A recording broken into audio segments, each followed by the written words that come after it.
தமிழகத்தில் புதிய ஆட்சி பொறுப்பேற்று ஒரு மாதம் நிறைவடைந்திருக்கும் நிலையில் அரசின் செயல்பாடுகள் குறித்து வேலூர் மாவட்ட மக்களின் கருத்துக்களை தற்பொழுது கேட்கலாம். இது செய்யற அது செய்யறேன்னு சொல்லிட்டு மக்களை ஏமாத்தி ஓட்டு எதை சிஎம் உக்காண்டாரு. இதுக்கு மேலே எதனா பண்ணுவாரான்னு சொல்லிட்டு எதிர்பார்த்துன்னு இருக்கிறோம்.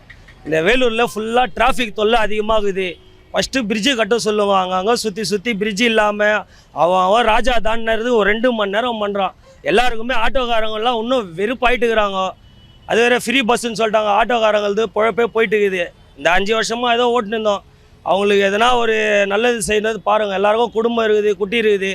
என்ன பண்ணோமோ எவ்வளோ நல்லது பண்ணோமோ பண்ணுங்க. அப்போ தான் ஆட்சியில் நாங்கள் 2வது முறையாக ஓட்டு போடுவோம். இல்லைன்னா நாங்கள் என்ன பண்ணோமோ அது பண்ணிவிடுவோம். ஐயா ஃப்ரீ பஸ்ஸுன்னு சொல்லி விட்டுட்டு அதை என்ன பண்ணுறாங்க, நாங்கள் கையை நீட்டினா கூட நிறுத்த மாட்டேன்றாங்க. காலியாக தான் போதும் ஆனால் பஸ்ஸு, ஆனால் நிறுத்த மாட்டாங்க. ஒரு படியில் காலை வைக்கிறதுக்குள்ள அந்த கேட்டு போட்டுடுறாங்க. போன வாரம் எனக்கு அப்படி தான் நடந்துச்சு. இன்னும் சரி வரணும், இன்னும் வரணும். இப்போ தானே வந்திருக்காரு, செய்வார், நம்பிக்கை இருக்குது. ஆனால் அவருக்கு போகணும். இந்த செய்தியெல்லாம் அவருக்கு நாங்கள் சொல்கிறத அவர் கேட்கணும். நாங்கள் நேரில் போய் பார்க்க முடியாது இல்லையா, அவரை உங்கள் மூலியமாக தான் போய் சேரணும். அது மட்டும் முயற்சி பண்ணணும். இப்போ காவேரி அணை கட்டிடுவோம் அப்படின்ட்டு கர்நாடகாவிலேருந்து சொல்லியிருக்காங்க.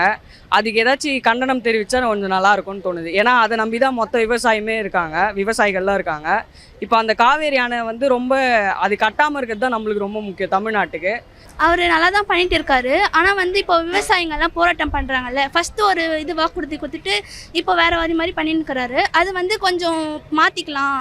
அவர் சொன்னது கடன் தள்ளுபடி, அது ஏன் பர்டிகுலராக மாற்றணும், அது மாற்றாமல் கடன் கொஞ்சம் தள்ளுபடி பண்ணால் போராட்டம் பண்ணுறவங்களாம் கொஞ்சம் கண்டிப்பாக நல்லா இருக்கும்னு நினைக்கிறேன். அப்புறம் கொஞ்சம் அவர் வெளில இன்ட்ராக்ட் பண்ணலாம் மக்கள்கிட்ட. என்ன பிரச்சனை, அவர் முதல்ல பிரச்சாரம் பண்ணுறப்போ பண்ணார். இப்போ கொஞ்சம் என்ன ஆச்சு, என்ன நடக்குதெல்லாம் கொஞ்சம் பார்த்தா நல்லா இருக்கும்னு நினைக்கிறேன். அவர் எல்லாம் பண்ணுறேன் அப்படின்னு சொல்லியிருக்காரு. ஆனால் இன்னும் எதுவும் பண்ண மாதிரி தெரியல.